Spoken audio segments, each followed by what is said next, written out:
말씀 우리 같이 봅니다. 오늘 하나님의 말씀은 우리 창세기 2장 우리 18절부터 우리 25절까지 보겠습니다.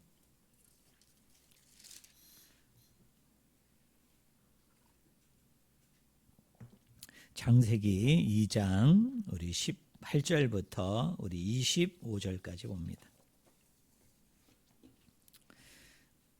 제가 말씀을 읽습니다. 창세기 2장 18절부터 25절입니다. 여호와 하나님이 이르시되 사람이 혼자 사는 것이 좋지 아니하니 내가 그를 위하여 돕는 배풀이를 지으리라 하시니라. 여호와 하나님이 흙으로 각종 들짐승과 각종의 공중에 각종 새를 지으시고 아담이 무엇이라고 부르나 보시려고 그것들을 그에게 이끌어 가시니 아담이 각 생물을 부르는 것이 곧 그 이름이 되었더라. 아담이 모든 가축과 공중의 새와 들의 모든 짐승에게 이름을 주니라. 아담이 돕는 배필이 없으므로 여호와 하나님이 아담을 깊이 잠들게 하시니 잠들매 그가 그 갈빗대 하나를 취하고 살로 대신 채우시고 여호와 하나님이 아담에게 취하신 그 갈빗대로 여자를 만드시고 그를 아담에게로 이끌어 오시니 아담이 이르되 이는 내 뼈 중에 뼈요 살 중에 살이라. 이것을 남자에게서 취하였은즉 여자라 부르리라 하니라. 이러므로 남자가 부모를 떠나 그의 아내와 연합하여 둘이 한 몸을 이룰지로다. 우리 25절 같이 읽겠습니다. 아담과 그의 아내 두 사람이 벌거벗었으나 부끄러워하지 아니하니라. 아멘. 오늘 읽은 본문 말씀을 가지고 돕는 배필이란 제목으로 같이 하나님의 말씀을 우리가 나누기를 원합니다. 하나님께서 이 땅을 다 창조하시고 난 이후에 이렇게 주님이 그 창조한 것들을 이렇게 유심히 주목하여 보게 되었습니다. 근데 하나님이 이렇게 유심히 각종 동물들도 보고 식물들도 보고 또 산과 또 강과 들과 바다와 또 천체에 떠 있는 해, 달, 별 이 모든 것을 다 이렇게 주목하여 바라보는데 한 가지 우리 하나님의 마음에 걸린 것이 있었어요. 그것이 뭐냐면 다 짝짝인데 다 짝이 있는데 유일하게 하나님께서 흙으로 이제 빚으셔서 아담이라는 남자를 만들어 놓았는데 그 남자, 그 아담에게만 짝이 없는 겁니다. 그래서 하나님께서 안 되겠다 생각을 해서 이제 그 남자를 위해서 여자를 만들었죠. 그런데 오늘 성경에 보면 그를 뭐라고 얘기하느냐? 우리 한번 따라해 보겠습니다. 돕는 배필. 네, 돕는 배필이라고 이야기를 합니다. 이 돕는 배필이라는 이 히브리어 단어를 우리나라 성경들을 이렇게 보면 다양하게 번역을 했습니다. 우리 개역개정 성경은 지금 저와 여러분이 가지고 있는 성경책인데요. 이 성경은 이 단어를 뭐라고 번역을 했습니까? 돕는 배필. 근데 공동번역이라는 성경이 있는데 거기는 이 단어를 거들짝 이렇게 번역을 했습니다. 또 표준 재번역이 있는데 거기서는 이 단어를 뭐라고 번역했느냐 하면 돕는 사람 꼭 그에게 알맞은 짝 이렇게 번역을 했던 것입니다. 근데 이 돕는 배필을 번역한 이 히브리어 단어가 에제르 크네그도라는 말인데요. 이거를 만약에 문자적으로 그대로 번역하면 여러분 한번 따라해 보실래요? 맞은편에 있는 도움. 이게 정확한 번역입니다. 맞은편에 있는 도움. 근데 이 맞은편이라고 번역한 이 단어를 좀 더 쉽게 풀이하면 마주보고 있는 도움이란 뜻이에요. 그러니까 여러분 한 남자를 만드시고 그 남자가 홀로 있는 것이 하나님의 마음에 걸려서 여자를 만들어 주셔서 둘이 한 짝이 되게 해 주셨는데 한 부부가 되게 해주셨는데 하나님께서는 그 남자를 위해서 만든 그 여자를 뭐라고 표현을 했느냐면 서로 마주보고 있는 도움이다 이렇게 하나님이 표현을 했다는 겁니다. 그렇기 때문에 이 남자와 여자는 누가 먼저이고 누가 나중이라는 그런 의미가 없습니다. 우리가 자칫 잘못하면 남자가 먼저 만들어지고 그 다음에 남자의 일부를, 신체의 일부를 떼어내 가지고 여자를 만들었으니까 남자가 우선이고 여자가 차선이고 남자가 중심이 돼야 된다라는 것은 성경적인 교훈이 아닙니다. 성경에서 이야기하는 진리가 아닙니다. 뭐라고 그랬어요? 서로 마주보고 있는 도움이다. 그러니까 남녀의 관계는, 부부의 관계는 어떻습니까? 대등한 관계, 동등한 관계. 그것이 바로 성경에서 이야기하고 있는 남녀 관계의 정의다. 부부 관계의 정의다라는 것을 저는 우리 성도님들이 꼭 기억하기를 주님의 이름으로 축원을 드립니다. 그러니까 뭐예요? 남자가 여자보다 우선하다. 남자가 여자보다 월등하다, 뛰어나다, 먼저다. 그러니까 옛날에 일부 사람들이 이야기한 대로 남자는 여자의 머리이기 때문에 여자는 남자에게 뭐 해야 된다고요? 복종해야 된다. 섬겨야 된다. 그런 개념은 성경에 1절 나오지 않는다. 자, 하나님이 남자를 먼저 만드시고 여자를 만드시고 난 후에 남자에게 이야기합니다. 이 여자는 누구냐? 너와 서로 마주보고 있는 뭐이다? 도움이다. 서로 대등한 존재이다. 서로 동등한 존재이다. 서로 의지하고 서로 돕고 서로 우애하면서 하나 되도록 만든 것이 뭐냐? 그게 남자와 여자고 그게 부부이다라는 것을 저는 우리 성도님들이 꼭 기억하기를 바랍니다. 근데 여기 도움이라는 단어도 우리가 잘 이해해야 됩니다. 여러분, 여기 돕는 자로 세웠다라고 얘기하니까 마치 우리가 이렇게 생각할 수 있어요. 그게 뭐냐면 힘이 있는 사람이 힘이 없는 사람을 도와주는 그 도움을 우리가 생각할 수 있어요. 여러분, 그렇지 않습니다. 남자는 강하기 때문에, 남자는 모든 것보다 뛰어나기 때문에 이렇게 강한 자이고 뛰어난 자가, 여자는 연약하고 여자는 약하니까, 여자는 남자보다도 덜하니까 강한 남자 네가 이 여자를 도와야 된다. 이 여자의 힘이 돼야 된다. 위로가 돼야 된다라는 개념이 아닙니다. 우리 회사로 얘기하면 사장님이 어떻게 하는 겁니까? 비서를, 또 사장님이 어떻게 하는 겁니까? 직원들을 옆에서 이렇게 도와주고 힘이 되어주고 뭔가 의지가 되도록 해주는 그런 도움이 아닙니다. 이 도움이라는 단어는 구약 성경을 보면 많은 부분에서 누구의 도움을 이야기하느냐 하면 하나님의 도움을 이야기할 때 이 도움이라는 단어가 주도적으로 쓰였던 것을 우리가 알 수 있습니다. 그럼 우리 한번 정리해 볼까요? 자, 남자를 만드시고 여자를 만드실 때 남자에게 이야기합니다. 이 여자는 누구냐? 서로 마주보는 도움이다.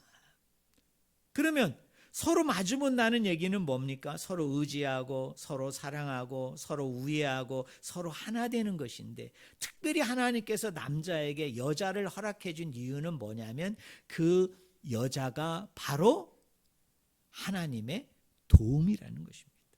여러분, 이해됩니까?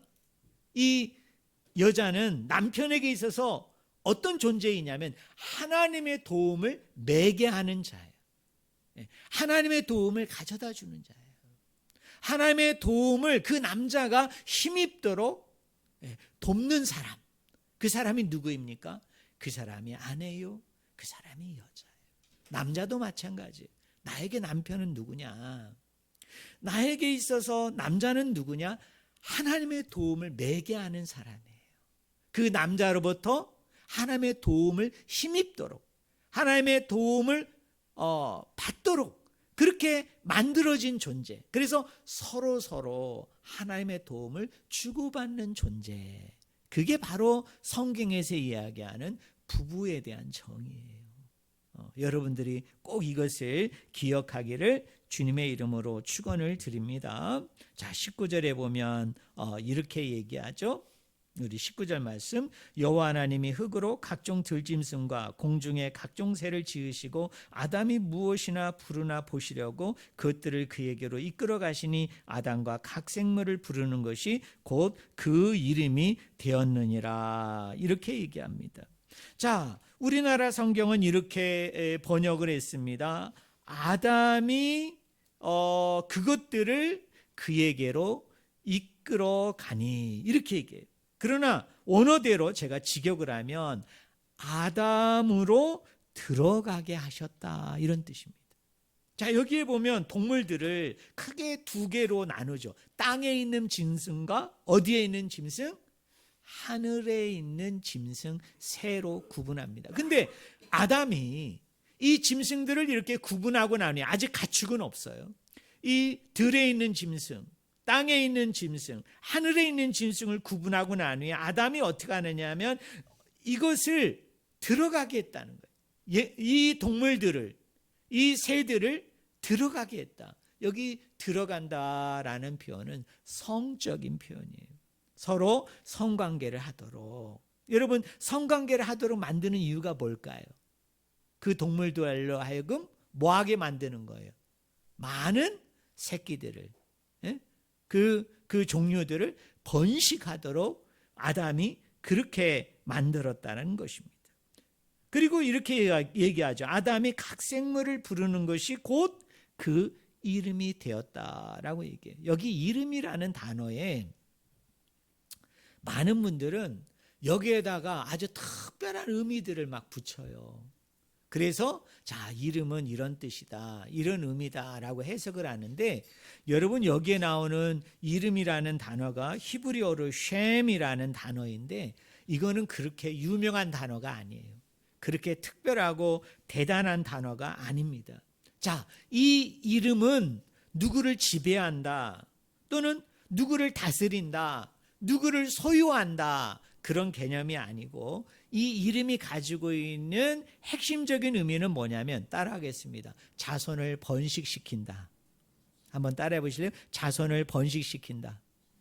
네, 자손을 번식시키는 거예요. 여러분, 창세기 11장에 보면은 이 땅에는 인류가 뭐를 쌓죠? 네? 바벨탑을 쌓죠. 저 하늘에 닿을 수 있는 탑을 쌓겠다고 사람들이 막 탑을 지어 올리죠. 근데 이 사람들이 그 큰 바벨탑을 쌓아 올린 이유가 뭐냐면, 그 바벨탑에서 우리의 이름을 어떻게 하자고 그래요? 우리의 이름을 내자, 이렇게 이야기합니다. 근데 여러분, 여기서 우리가 잘못 이해하면 이름이 뭐입니까? 야, 우리가 이제 하나님을 능가하는, 하나님을 대신하는 우리가 유명한 사람이 되자, 우리가 대단한 사람이 되자, 우리가 특별한 사람이 되자. 여러분, 우리 출세하고 여러분, 우리 자녀들이 잘 되기를 원할 때 우리 기도 중에 뭐가 있어요? 하나님, 우리 자녀의 이름이 세상에, 만방에 모든 사람들에게 하나님 울려 퍼지기를 원합니다. 잘 되기를 원합니다. 하나님 축복해 주세요. 그때 그 이름이 가지고 있는 의미가 뭐예요? 그만큼 대단한 존재, 특별한 존재, 유명한 존재가 되기를 원하는 거잖아요. 근데 여기에 이름은 그런 의미가 없어요. 그러면 바벨탑을 쌓아놓고 이 사람들이 우리의 이름을 내자라고 얘기했다는 것은, 그 이름은 자손 번식이니까 이런 뜻이죠. 이곳에서, 이 높은 곳에서, 이 하늘에서 어떻게 하라고요? 우리가 자식들을 많이 낳아가지고 어떻게 하라고 하는 거예요? 이곳에서 영원토록 머물러 살자. 끝까지 이곳에서 머물러 있자.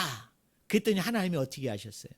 언어를 흩어버리심으로 그 사람들을 이곳에서 영원히 계속 머물러 살게 하지 않고, 하나님 어떻게 하셨어요? 그 사람들을 다 뿔뿔이 전 세계에 어떻게 하셨어요? 흩어버리셨죠. 그러면 여러분, 맥락이 맞잖아요. 문맥이 맞잖아요. 그 당시 인류의 교만은 뭐냐면, 인류의 자만은 뭐냐면, 인류의 제약은 뭐냐면, 하나님이 인류에게 원하신 것은 뭐냐면, 너희들이 자손을 낳음을 통하여 번성하기를 원하는 거예요. 생육하기를 원하는 거예요. 그 생육하고 번성하기를 원하는 것은 뭡니까? 땅에 충만하라는 것이죠. 온 땅에 흩어져서 그 땅에 충만한 삶을 살라는 게 하나님의 명령이에요. 하나님의 뜻이에요. 그게 창조의 프로젝트예요. 그런데 인간이 교만해서 어떻게 합니까? 우리는 흩어질 수 없다. 우리는 이제 이 한 곳에서 영원토록 산다. 우리는 이 한 곳에서 어울려 산다. 그때 하나님이 어떻게 합니까? 그 교만을 꺾어서 언어를 혼잡케 함을 통해서 그 사람들을 다 뿔뿔이 흩어지게 했던 사건이 뭐냐?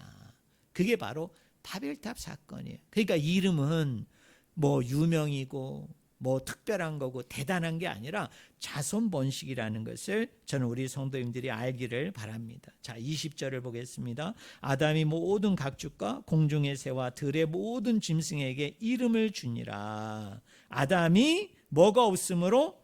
돕는 배필이 없으므로. 제가 돕는 배필이 뭐라고 그랬어요? 맞은편에 있는 도움, 서로 마주보고 있는 도움입니다. 근데 우리가 여기서 한 가지 우리가 기억해야 되는 것은 뭐냐면 여기 돕는 배필이 없으므로, 그러니까 그와 대등한, 그와 동등한, 그에게 어울리는, 그에게 적합한, 알맞은 뭐가 없어요? 짝이 없다. 그래서 다시 한번 얘기합니다만 성경에서 남녀는 어떻다고요? 동등하다, 평등하다, 대등한 관계이다. 여러분 그것을 꼭 기억하기를 바랍니다. 우리 서로 옆에 있는 분하고 한번 서로 인사할까요? 우리는 서로 어울리는 짝입니다. 한번 인사해 보세요. 네? 우리는 뭐예요? 서로 어때요? 서로 잘 어울리는 짝인 것입니다. 자, 그리고 21절에 이렇게 얘기합니다. 여호와 하나님이 아담을 깊이 잠들게 하시니 잠들매 그가 갈빗대 하나를 취하고 살로 대신 채우시고, 22절에 여호와 하나님이 아담에게 취하신 그 갈빗대로 여자를 만드시고 그를 아담에게로 이끌어 오시니 아담이 이르되 이는 내 뼈 중에 뼈요 살 중에 살이라. 이것을 남자에게 취하셨은즉 여자라 부르리라 하니라. 자, 시간 관계상 제가 한 절 한 절을 얘기하려고 그랬는데 오늘 공연도 있으니까 그냥 짧게 정리를 할게요. 자, 하나님께서 이제 본격적으로 남자를 통해서 여자를 만드는데, 자, 우리나라 성경은 그 남자의 뭐를 뽑아서 여자를 만들었다고 그러나요? 갈빗대. 여러분 이 옆에 보면 우리 갈비가 있죠. 우리 갈비가 있는데 이 갈빗대 중에 하나를 뽑아가지고 그 다음에 누구를 만들었어요? 여자를 만들었다고 그래요. 근데 옛날에 어떤 분은 이렇게 설명하더라고요. 여자의 갈빗대 수를 세보고 남자의 갈빗대 수를 세보니까 세상에 남자의 갈빗대 수가 어떨까요? 한 개가 적더래요. 그래서 왜 적으냐? 이 성경에 봐라. 남자의 옆구리에서 뭘 뽑았으니까, 갈빗대 하나를 당연히 뽑았으니까 여자는 당연히 갈빗대가 하나 더 많아야 맞는 거고 남자는 갈빗대가 하나가 적어야 된다고 그랬어요. 이거 맞을까요? 틀릴까요? 이거 아주 무식한 말입니다. 여러분 맞지 않아요. 남녀 갈빗대 수가 어떻습니까? 같습니다. 자, 그래서 그러면 어떻게 되는 거냐? 우리가 언어상으로 보면 원래의 말씀대로 보면 그 옆에 있는 것을 뜯어다가 옆에 있는 것을 가져다가 여자를 만들었다고 했어요. 그래서 이게 갈빗대인지, 어떤 사람은 이제 남자 이 유방인가요? 요 가슴에 그 젖꼭지가 있잖아요. 그 나온 그 젖꼭지를 띄어다가 만들었다는 등, 뭘 만들었다는 등 다양한 여러 가지 해석이 있지만, 그러나 이게 갈빗대일 수도 있고 또 다른 신체 어떤 부위일 수도 있는데, 중요한 것은 뭐냐면 남녀가 누웠을 때 그 남자와 여자의 그 옆구리에서 남자의 옆구리에서 뭔가를 가져다가 여자를 만든 거예요. 이것도 뭐입니까? 남녀가 동등하다는 거죠. 균등하다는 것이죠. 뭐입니까? 서로 누워 있을 때, 남녀가 서로 이렇게 누워 있을 때 서로 마주보게 되는, 서로 마주하고 있는 그 남자의 신체의 어떤 부위를 떼어서 여자를 만든 거예요. 위에 있는 걸 뗀 게 아니고 아래에 있는 걸 뗀 게 아니고 중심에 있는 어떤 것을 뗀 게 아니라 나란히 만약에 눕게 되어질 때 그 옆에 있는 것을 떼어서 여자를 만들었다. 이것도 뭐입니까? 남녀는 대등한 관계요 동등한 관계임을 바로 말씀하고 있다는 것을 저는 우리 성도님들이 믿기를 바랍니다. 그러면서 23절에 아담이 이제 여자가 다 만들어져서 그 여자가 자기 앞에 짠하고 나타났을 때 유명한 시를 짓죠. 그 유명한 식구가 뭡니까? 한번 따라해 보실래요? 이는 내 뼈 중에 뼈요 살 중에 살이라. 왜 그럴까요? 어딘지 모르지만 옆에 있는 내 것을 뜯어내서 그 살코기를 뜯어내서 거기다가 어떻게 합니까? 살을 입혀가지고 만들었기 때문에 아담이 이렇게 얘기하는 거예요. 이는 내 뼈 중에 뼈요 살 중에 살이라. 근데 여기에 결정적으로 원어 성경을 보면 한 단어가 빠졌어요. 그 한 단어가 빠진 성경의 의미가 뭐냐면 이런 뜻이에요. 이번의 말로 마침내. 이게 뭘까요? 이 남자가 이 여자를 보고 탄성을 지르는 거예요. 소리를 지르는 거예요. 뭐입니까? 마침내. 또 뭐라고 지르는 거예요? 이번에야말로, 이번에는 이 여자는 내 살 중에 살이요 내 뼈 중에 뼈다. 이렇게 외치는 겁니다. 얼마나 좋았던지, 얼마나 기뻤던지, 얼마나 사랑스럽고 좋았던지, 이렇게 탄성을 지르면서 이런 유명한 식구를 읊었던 것입니다. 자, 그러면서 마지막으로요 24절 25절에 보면 이렇게 얘기합니다. 이러므로 남자가 부모를 떠나 그의 아내와 합하여 둘이 한 몸을 이룰지로다. 여러분, 하나님께서 왜 이 남자에게 이 여자를 주셨느냐면 이게 중요해요.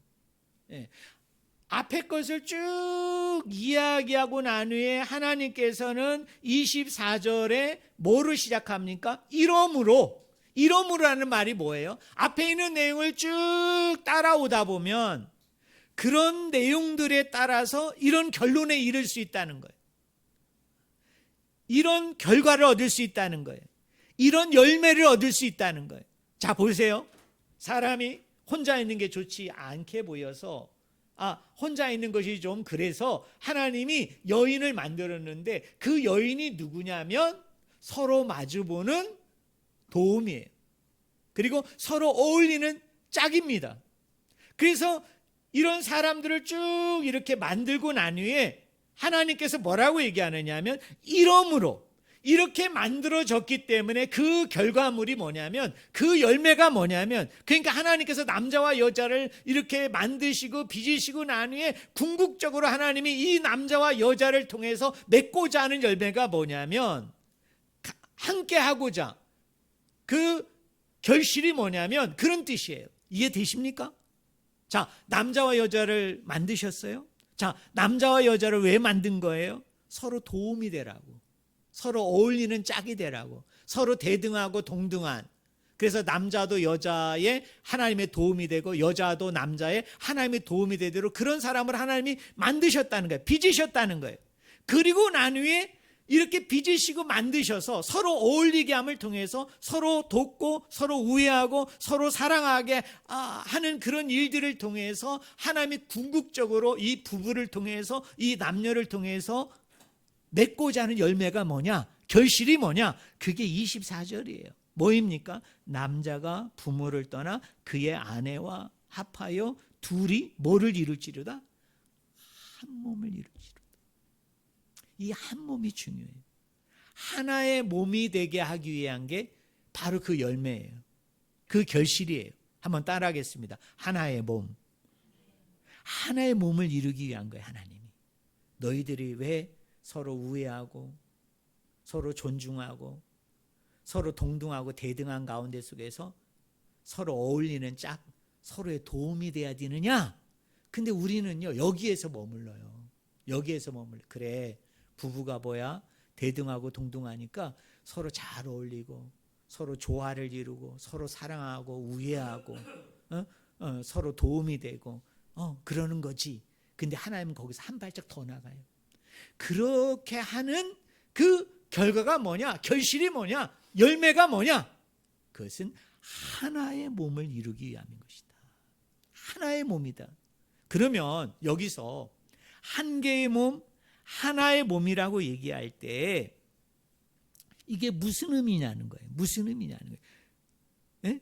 우리는 잘못 이해하면 이 하나의 몸을 뭐라고 생각할까요? 부부의 그 한 몸을 생각하잖아요. 하나의 몸이라고 생각하잖아요. 이거를요, 신약에 와보면 바울이 이 개념을 그대로 가져다가 표현한 말이 있어요. 한번 따라하겠습니다. 하나의 성전. 예, 하나의 성전을 얘기해요. 하나의 교회를 이야기합니다. 예. 그러니까 바울은 이렇게 이해하는 거예요. 이 24장에 한 몸을 이룬다는 것은 뭐냐? 하나의 성전이 되는 거예요. 하나의 교회가 되는 거예요. 그것을 이루는 것이 궁극적으로 부부가 만나서 서로 우애하고 서로 사랑하고 서로 조화가 되어지고 서로 어울리고 서로의 도움이 되는 가장 궁극적인 목표는 뭐냐? 궁극적인 결실과 열매는 뭐냐? 성전을 이루는 거예요. 여러분, 교회를 이루는 것입니다. 여러분 믿으십니까? 왜 아멘 안 하세요? 왜 대답 안 하세요?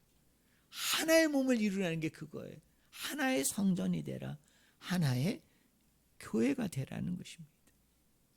자, 결론적으로 얘기합니다. 사랑하는 성도 여러분, 하나님께서 나를 이렇게 남편을 만나게 해주시고 나를 아내로 만나게 해주셔서 한 부부가 되도록 만들어 주신 것은 서로 어울리는 짝이 되게 하기 위함이에요.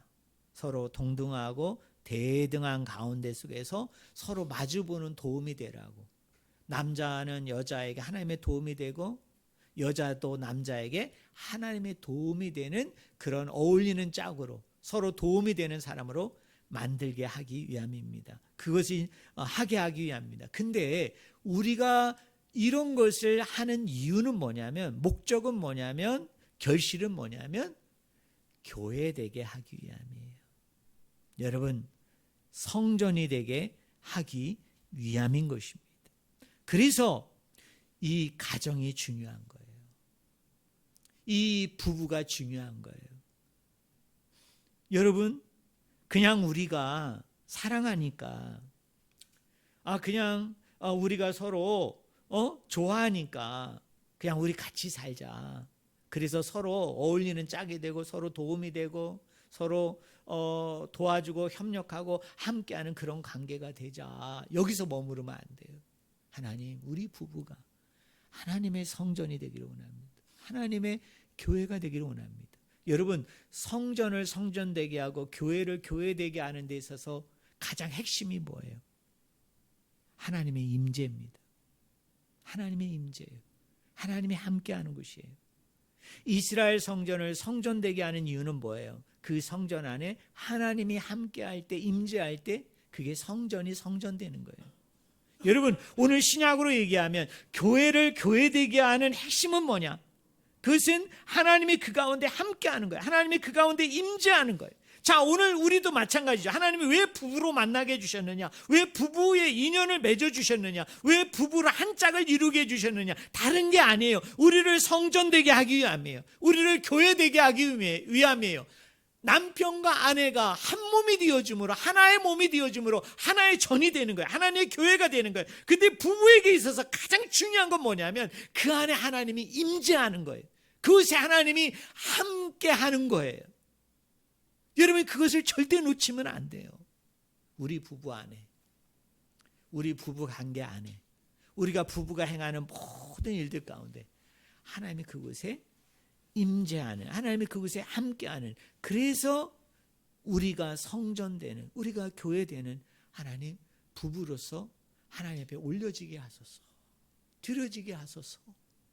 여러분, 정말 그런 부부들이 되기를 원하고, 여러분 그런 남녀관계가 되기를 원하고, 여러분 그런 가정이 되기를 주님의 이름으로 간절히 축원을 드립니다. 네, 여러분 그렇게 기도하세요. 여러분 그렇게 기도하세요. 하나님, 아직 우리 남편이 예수님 믿지 않는데 하나님, 우리 남편이 아직 교회 나오지 않는데 하나님, 우리 남편도 우리 아내도 교회에 나와서 예수님을 알고 예수님을 믿어서 하나님, 우리가 한 몸이 됨을 통해서 그 안에 하나님이 임재하고 예수님이 임재함을 통해서 우리가 하나의 성전이 되도록, 정말 우리가 하나의 교회가 되도록 성령 안에서, 하나님 안에서 정말 한 몸을 이루는 이런 행복을, 이런 복됨을 날마다 경험하고 체험하고 누리는 우리 부부가 되게 하소서. 이렇게 기도하고 간구할 때 하나님의 때에 여러분 그런 아름다운 가정을, 여러분들이 아름다운 부부를 여러분이 이루어 나갈 줄로 믿습니다. 기도하겠습니다. 하나님 아버지, 하나님